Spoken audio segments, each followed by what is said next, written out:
Learning with Wasim में आपकी खिदमत में हाजिर, इस दुआ के साथ और इस ख्वाहिश के साथ हमेशा खुश रहें, मुस्कुराते रहें और वाइसली इन्वेस्टमेंट करते रहें और सेव करते रहें। सो आज का मेरा टॉपिक है how to get regular income from your investments. आपने अक्सर व बेशतर ऐसे लोगों को देखा होगा जो आम तौर पे अपनी इन्वेस्टमेंट करना चाहते हैं। उनके पास कोई बाय लक ऐसी अमाउंट आ जाती है, कोई प्रॉपर्टी सेल करने से या कोई विरासत में या किसी भी तरीके से एक अमाउंट आ जाती है और वो चाहते हैं कि उस अमाउंट को इन्वेस्ट करके ना सिर्फ वो उससे इनकम भी जनरेट कर सकें, बल्कि उसके साथ साथ वो उसका बेनिफिट उठाते हुए अपने पैसे को डबल कर लें या उसको बढ़ा लें। लेकिन होता क्या है, ज़्यादातर केसेस में ये होता है कि वो बजाय अपने पैसे को बढ़ाने के उसमें स्टक हो जाते हैं, उससे रेगुलर इनकम भी नहीं आती और वो पैसा भी उनका फंस जाता है। और ये कब होता है?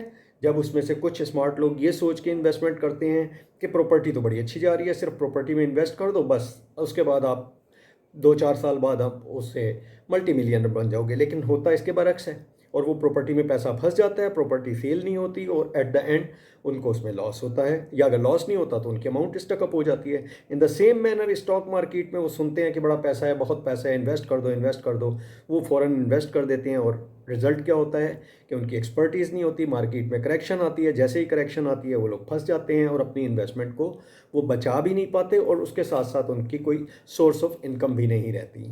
सो ये वो चीज़ें हैं कि जिस पे आपने जब भी अगर अपनी इन्वेस्टमेंट को इन्वेस्ट करना है तो आप ये सोच के करें कि आपके उसके मकसद क्या हैं। आप सबसे पहले प्लान करें, अगर आपका मकसद उस इन्वेस्टमेंट से इनकम भी लेना है और साथ के साथ उसको आप प्रोटेक्ट भी करना चाहते हैं, तो फिर ये वीडियो आपके लिए है। मैं आज आपको बताऊंगा कि कैसे आप सेफली इन्वेस्ट कर सकते हैं अपनी अमाउंट को, जिससे आपको एक एडिशनल इनकम भी मिल जाए और आपकी अमाउंट भी महफूज रहे। सो चलते हैं। इसमें मेरा पहला पॉइंट जो है वो मैं देता हूँ डिविडेंड और स्टॉक्स को। अच्छा, यहाँ मैं थोड़ी सी क्लैरिफिकेशन कर दूँ कि डिविडेंड से ये हरगिज़ मतलब मेरा नहीं है कि आप स्टॉक मार्केट में ट्रेडिंग शुरू कर दें, बल्कि इससे मेरी मुराद ये है कि आप ऐसे शेयर्स में इन्वेस्ट करें जो ब्लू चिप्स हों, जो रेगुलर डिविडेंड देते हों और वो री इन्वेस्ट नहीं करते हों, बल्कि आपकी अमाउंट के ऊपर आपको एक पर्टिकुलर डिविडेंड देते रहते हो, एक इनकम देते रहते हो। तो उससे क्या होगा कि आपकी रकम भी सेफ रहेगी और आपको एक एडिशनल इनकम भी क्वार्टरली बेसिस पे, हाफ ईयरली बेसिस पे या ईयरली बेसिस पे मिलती रहेगी। तो इसमें अगर आप एग्जांपल्स लें पाकिस्तान के हवाले से तो बेशुमार ऐसी कंपनीज़ हैं जिनको हम ब्लू चिप्स में रख सकते हैं। लाइक आपकी कॉलगेट है, आपकी यूनिलीवर है, रफान मेज़ है, OGDC है, you name it, there are so many companies जो आप अपने ब्रोकर से कंसल्ट कर सकते हैं, वो आपको बता देंगे कि ये डिविडेंड ओरिएंटेड कंपनीज़ हैं। इसके अलावा time to time stock market हर साल 22-23 कंपनीज़ का एक पोर्टफोलियो भी जारी करती है कि ये वो कंपनियां हैं जिन्होंने इस साल बहुत अच्छे इनकम डिविडेंड दिए हैं। और प्लस आप इसको जब मज़ीद देखेंगे तो आपको ये भी पता चलेगा कि ऐसी बेशुमार कंपनियां हैं जो पिछले 5 साल से, पिछले 10 साल से एक रेगुलर डिविडेंड दे रही हैं अपने शेयर होल्डर्स को। सो आप ऐसे शेयर में इन्वेस्ट करें और उसमें शेयर में इन्वेस्ट आप करें जिसमें आपको उसकी एक एडिशनल इनकम भी मिलती रहे और स्लोली एंड ग्रेजुअली आपका कैपिटल भी इंक्रीज होता रहे। सेकंड नंबर पे आ जाता है आपका म्यूचुअल फंड। म्यूचुअल फंड मेरा बड़ा पसंदीदा टॉपिक है। हमेशा मैं एनकरेज करता हूँ कि आप जब भी इन्वेस्ट करें, अगर स्टॉक मार्केट में आप इन्वेस्टमेंट करने में इंटरेस्टेड हैं तो आप म्यूचुअल फंड के थ्रू करें। म्यूचुअल फंड पाकिस्तान में बेशुमार हैं, ऑलमोस्ट हर बैंक का अपना एक म्यूचुअल फंड है। मिज़ान बैंक वालों का अपना म्यूचुअल फंड है, नेशनल बैंक वालों का अपना म्यूचुअल फंड है, आपका आरिफ हबीब का म्यूचुअल फंड है, AKD का म्यूचुअल फंड है, you name it, there are so many mutual funds in the market. तो आप उसमें से जाके तसल्ली कर सकते हैं, उनसे मिल सकते हैं। बट अगेन उनके दो किस्म की इन्वेस्टमेंट्स होती हैं। एक इन्वेस्टमेंट वो होती है जिसमें वो ये कहते हैं कि आपके अमाउंट को हम री इन्वेस्ट करते रहेंगे और उस री इन्वेस्टमेंट के नतीजे में आपको एक बड़ी अमाउंट इकट्ठी मिल जाएगी। तो आपने उसमें नहीं जाना, आपने उस म्यूचुअल फंड में जाना है, उस प्लान में जाना है जिसमें आपको रेगुलर इनकम भी मिलती रहे, ताकि आपकी एडिशनल सोर्स ऑफ इनकम का भी बंदोबस्त रहे। सो ये दूसरा एक टॉपिक था, दूसरा एक पॉइंट था। तीसरे पॉइंट पे आप सिस्टमैटिक विथड्रॉल प्लान ले सकते हैं म्यूचुअल फंड से। नॉर्मली क्या होता है कि हम जब म्यूचुअल फंड से बात करते हैं तो वो आपको सिस्टमैटिक इन्वेस्टमेंट प्लान के बारे में बताते हैं। सिस्टमैटिक इन्वेस्टमेंट प्लान ये होता है कि आप इन्वेस्टमेंट करते रहते हैं, रेगुलर एक छोटी सी अमाउंट इन्वेस्ट करते रहते हैं और एट द एंड आपको एक बड़ी अमाउंट मिलती है, जो कि बहुत कॉमन है और लोग उसमें बहुत ज़्यादा इन्वेस्ट कर रहे होते हैं। इसी की तरह एक आपका सिस्टमैटिक विथड्रॉल प्लान भी होता है। उसमें ये होता है कि आप अपनी पर्टिकुलर अमाउंट हर महीने निकाल सकते हैं। तो ये आपको एक एडिशनल बेनिफिट देता है और इसके थ्रू आप हर महीने अपनी एक रेगुलर इनकम निकाल सकते हैं और उसका आपकी इन्वेस्टमेंट पे भी कोई फ़र्क नहीं पड़ता और आपकी इन्वेस्टमेंट भी कंटिन्यूअस चलती रहती है।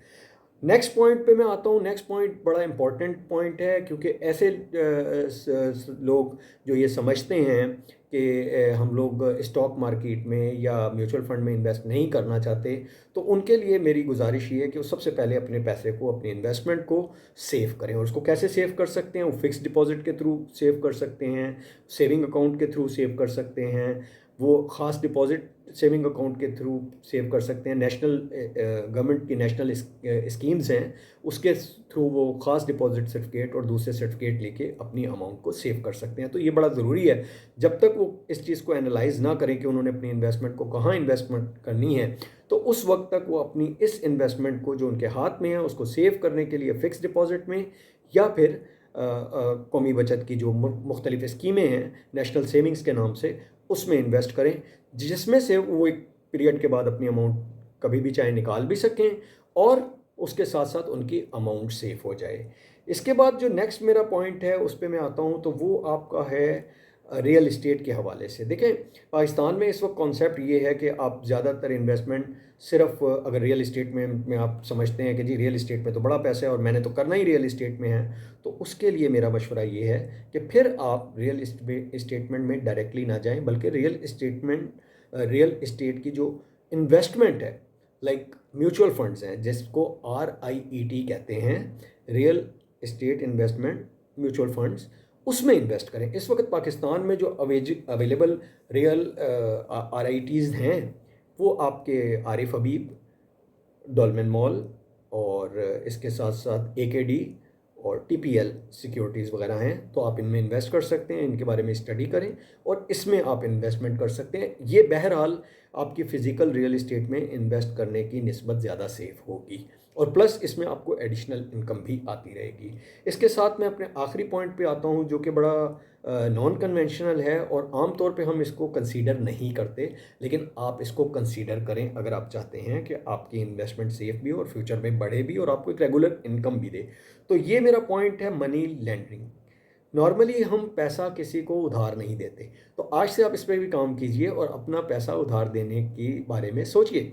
अपना पैसा उधार देकर आप उसके ऊपर एक रेगुलर इनकम भी जनरेट कर सकते हैं और अगर आप उससे प्रॉफिट एक तय करना चाहें तो वो भी कर सकते हैं। यहाँ ज़रूरत सिर्फ इस बात की है कि आप जिसको भी अपना पैसा उधार दें, मेक श्योर करें कि उसके अगेंस्ट या तो कोलेट्रल लें, प्रॉपर्टी के डॉक्यूमेंट की सूरत में, गाड़ी के डॉक्यूमेंट की सूरत में या किसी भी डॉक्यूमेंट की सूरत में किसी भी एसेट की कोलेट्रल ज़रूर लें। उसके अलावा एक प्रॉपर प्लान अपना, एक एग्रीमेंट थ्रू वकील या थ्रू एडवोकेट अपना बनाएं, जिसमें आप उनसे ये तय करें कि वो आपको कितने पैसे देंगे, किस किस तरह देंगे और पैसे जितने भी देंगे वो किस बैंक में आपको डिपॉजिट देंगे। इसी तरह आपने भी अपना पैसा उनको बैंक के चेक या बैंक के पे ऑर्डर की सूरत में ही देना है और अपने इस कॉन्ट्रैक्ट को आपने रजिस्टर्ड भी कराना है। यहाँ मैं ये बताना अगेन ज़रूरी समझता हूँ कि आपने इस बात पे इस चीज़ का निहायत एहतियात से ख्याल करना है कि जो आप पैसा दे रहे हों वो सिर्फ उन लोगों को दें जहाँ आप 100% श्योर हों, नॉट 99, 100% श्योर हों कि आपका पैसा वहाँ से रिटर्न भी आएगा। और उस 100% के श्योर होने के अलावा भी आप अपनी सारी फॉर्मेलिटीज़, लीगल फॉर्मेलिटीज़ पूरी करें ताकि आप हर किस्म के नुकसान से बच सकें। तो ये वो कुछ पॉइंट्स थे जिसमें आप अपनी इन्वेस्टमेंट करके या इसमें पार्शियली अपनी इन्वेस्टमेंट्स करके अपनी इन्वेस्टमेंट को सेव कर सकते हैं। और अब मुझे बताइएगा कि आपको इनमें से कौन सा पॉइंट अच्छा लगा है, किस पॉइंट पे आप चाहते हैं कि मैं मज़ीद डिटेल आपको बताऊं और कौन सा पॉइंट आप आजमा चुके हैं। प्लीज़ कमेंट में मेरे साथ शेयर कीजिएगा, मुझे बताइएगा, ताकि मैं आपके लिए इसी तरह मज़ीद वीडियोस बनाता रहूं और आपको एडवाइस करता रहूं कि किस तरह बेहतर से बेहतर तरीके से आप इन्वेस्टमेंट कर सकते हैं। इसी के साथ ही मैं इजाज़त चाहूँगा। गुड नाइट, अल्लाह हाफिज़। हाँ, ये तो मैं कहना ही भूल गया कि अगर आपको मेरी वीडियो अच्छी लगे तो शेयर, लाइक और कमेंट करना ना भूलें। Good night.